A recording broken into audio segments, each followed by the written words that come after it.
The third set will be played on Korhal, Floating Island. Spawning in the bottom right-hand position as the blue Terran from Samsung Khan. His name is Reality. His opponent spawns in the left top position of the map, spawning as Red Protoss, playing for STX Seoul. His name is Trap. You know, we do see Reality get sent out a lot on this map. Trap, haven't seen him too much here. Well, we did see him play a couple of games here. Remember against Jadon? Remember? No, sorry. Two gates. Oh, now I remember. Okay, it's because it was the other spawning positions. Yeah. And this map, the beauty of it is there's two alternative starting locations, and it changes the way the map's played out. So we've seen them in this position, the top left, bottom right, so much recently. Yeah. I forgot that the map can spawn in the other positions. Now, do note that it spawned randomly. So players have to prepare two different styles on this map. One, if you spawn in the left top and the right bottom position, and the other one being right top and the left bottom position. Now, if it's a position like this, Terran players like to play a little bit more aggressive because the air distance between the two bases is so close compared to the right top and the bottom left. Yeah, and Protoss players can take on that as well. Go for the Stargate and try to be aggressive with the Oracles. And you know what? We've actually seen a little bit of Phoenix play on this map as well. So, you know, maybe some Protoss players may opt to get a few Phoenix on the map. We'll see if that's what our STX Seoul player Trap intends on doing. So far, he just wants to wall off a little bit early on in the game. Using the pylon and the gateways while also taking a double gas behind it. Yeah. It's going to go ahead and scout his opponent now. See what Reality's up to here. Reality going for a reactor add-on first. Not going to build any units beforehand. He's got his gas as well, of course. Let's talk about the map a little bit more. I know it's a little bit later into the season. We've been seeing this map for a long time in Pro League. Nice kiss between the SCV and the Probe. But I like the fact that they use that, you know, a little bit weird, natural, smaller choke over there. They experienced this back in Wings of Liberty before Pro League started with a 3-player map named Transistor. It just didn't work out well, but they realized, hey, we could use the concept once again, using the forced cross-spawn to make 2 different maps here and there. Yeah, I love 2 different maps within one map. I love this the concept of this map, and I was always thinking to myself, I hope that there's a map in the StarCraft map pool that one day does this. And I feel like it keeps the map fresh, or fresher, for such a much longer period of time than it normally would be. Yeah, and for some ladder players out there, yes, it's annoying to play on this map because you have to play different styles on the same map, but it keeps it fresh, and now you're going to have this map in the map pool for a little bit longer. By the way, that's a fresh with a PH. Fresh. Oh, sorry about that. All right. Like my microphone was too close to my mouth. Well, let's hope that your breath is fresh.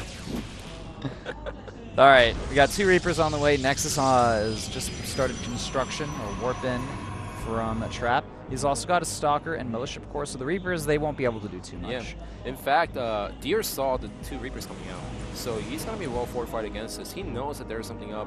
And look at the Stalker position. He knows where the Reaper's going to come, so he put it in a perfect position where the Reaper can't do much damage. Yeah, the Reapers are going to be annoying. Can they get any hull damage off here without dying, though? Ooh, the Mothership Corps is going to move over here. May be able to kill off that SCV there, but nope. There are 4 Marines going to chase away. Oh, will they get the Mothership Corps with proper micro? It's close, but I think the Mothership Corps is just going to get away there. So close. What's more important, however, is that he saved the Mothership Corps without wasting any energy. Which means that if there's a small timing push coming out, hold on, we do have a proxy Stargate on the right top corner of the map. I like it, man. Proxy Stargate, why not? You can get away with it, and it's not like it's all in or anything. It's just trying to throw your opponent off, and we also have a Forge behind this. This seems to be the really popular follow-up now for Protoss players. Yeah. When they open up Stargate against the Terrans, they get the Stargate, and then they'll go for the Forge with some cannons, and this is what happens if you keep the Reapers alive. The proxies are going to get scouted. Ooh, what does he end up building there? Second pylon, because he wants to make sure the Oracle comes out before the pylon gets taken out. I think he's overestimating the DPS of the Reaper by a bit there. Yeah, well, he's just trying his best to keep the Stargate alive. All right, well, from Reality's side, we have an armory on the way. Medevac as well being constructed. 2 Widow Mines. They're going to be able to easily deal with what's going on here. And look at this Phoenix production afterwards. So looks like we may see up to 3 Phoenix from Trap as well. We have +1 armor on the way as well from our Protoss player for his ground units. And constructing an additional Stalker. Going to try to finish off these Reapers. One goes down. The second one. And it's starting to regenerate. It's helping. Needs to get it. Funny that a guy with a jetpack is faster than a spaceship.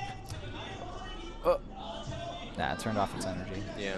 This is so annoying for Trap because he just allowed Reality to get a free scout inside the main base once again. Yeah. Well, the Reaper is going to get taken out. Alright, so the Reapers finally fall.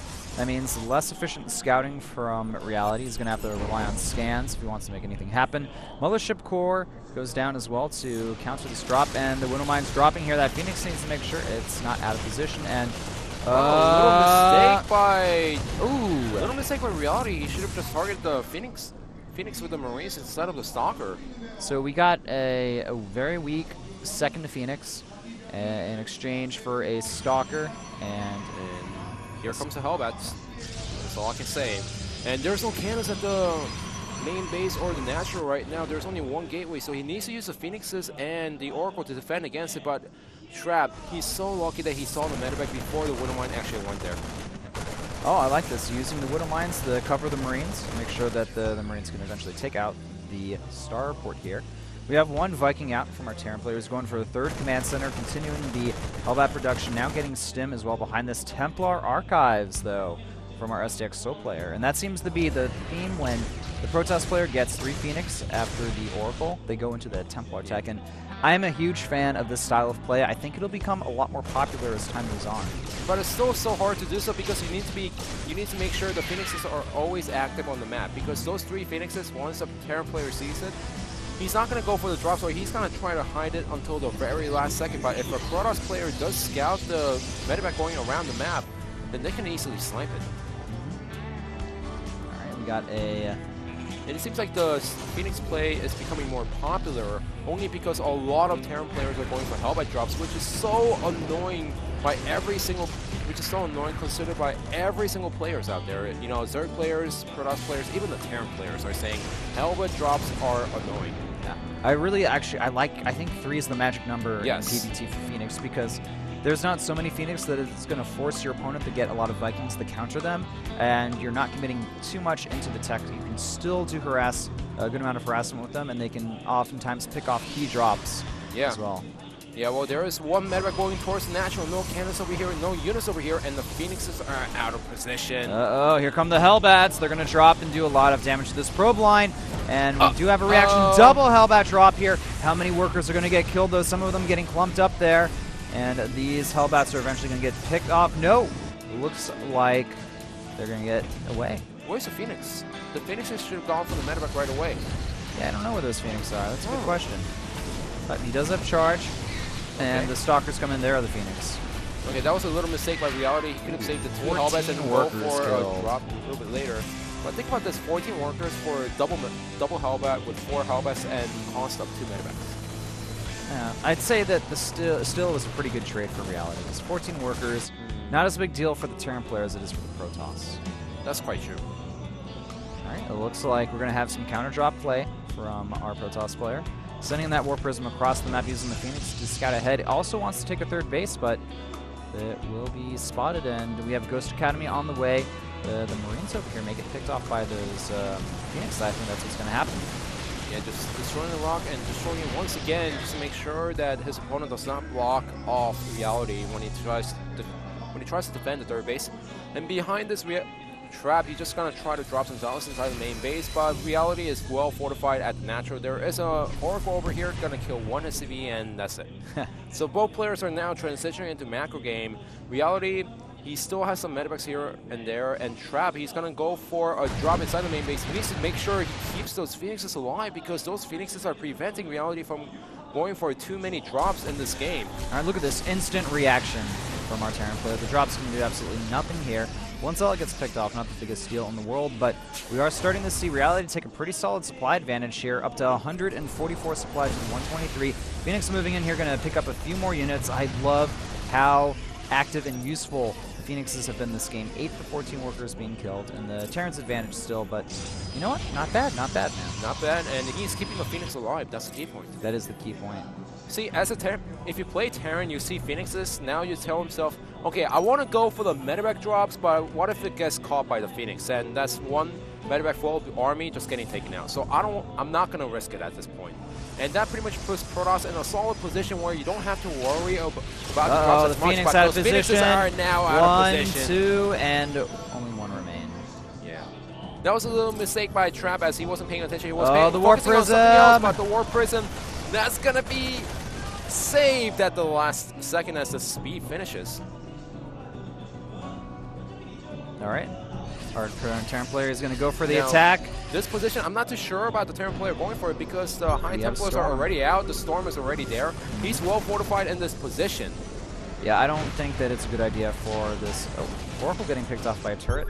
Reality is playing this very defensive at the same time. And ooh, a lot of cannons there, but that is the definition of a Doom drop. A lot of units being dropped here. Storm goes down, hits a great amount of Terran units, but you know, the probes are running away now. Is there enough from the Terran player to defend or do a good amount of damage here? I think there's just too many Protoss units, and Reality, he backs out. He should have gone for the Nexus instead of going for the units because he could have killed the Nexus. Yes, he was going to lose some units here and there, but he could have destroyed the Nexus, which hurts the Protoss player a lot in that situation. Oh, but that's at the same time. Reality going for this third base here is going to be able to pick off a lot of units, may even get the Archon. Going for another drop yet again. This time around, Trap's units are already in position to defend against this. Nexus cannon is still there, and he does eventually defend the attack at the third base, but he does lose up to 34 probes throughout the whole game. That's making a big difference here, and if we look at the supplies, 169 to 129. Reality taking a very large advantage here, just, you know, utilizing the Marine Marauder Medevac Hellbat unit composition that's becoming so popular against these Protoss players, especially the ones that go for a charge lock-centric army. Now, our Protoss player does have the +3 armor, but 2-2 is just about to complete here for Reality, and those upgrades are going to be pretty good against him. Now, this is going to be a little bit harder for Trap to come back into the game because, like you said, the loss of probes, and now Terran, as soon as he gets the Ghost out with the energy, he could just use the EMPs and go for one strong push where the Terran player will overpower with the number of units that he has. Yeah, that's going to be the biggest issue to deal with here. Also, we have 5 Ghosts in Reality's army with good EMPs. This will be a cakewalk for him, but he has to land those.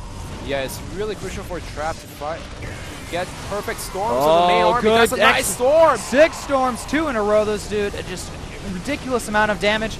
And I think that, no, just not enough units. The Hellbats are just completely shredding apart the Zealots. They can weather the storm quite well. Trap now, you know, he's being chased away. The Immortal getting taken out, didn't do any damage there.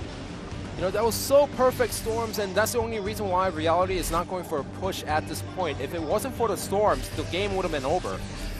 The storms that came from Trap did remind me of the movie The Perfect Storm. Yeah, terrible joke. You know what? It's better than nothing.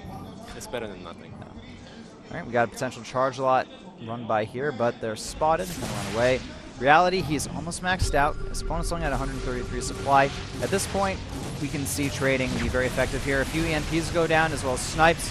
And, yeah, there's going to be no storm in this army. Oh, whoa, there's one storm coming from the back, just like parting storms, but is that going to be enough? There's only two Stalkers and 2 Archons left in this army, and that's a lot of bio, and Hellbats just charging through. I think this is just, there's just too much Terran army here. The Protoss player down to 80-ish supply, and I think that's going to be it. This Nexus will eventually fall. The Immortals here. What Immortals? GG!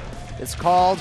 Reality takes game number 3, and all of a sudden, we're in a pretty crazy situation where Samsung Khan is up 3-0 against STX Seoul. Yeah.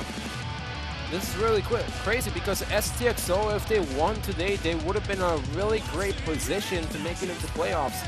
And Samsung Khan would have almost be close to falling out of race for the top 4. But Samsung Khan 3-0, all they have to do is win one more match in the next 4 sets. And now they get one step closer to making it into top 4. So with the score being 3-0, we're going to go into commercial break, and when we get back, we're going to go into the 4th set. That'll be between Turn, the very aggressive Terran player, and Classic, the Terran converted to Protoss player that has a great record in Pro League. Who will win, though? We'll find out after this commercial break.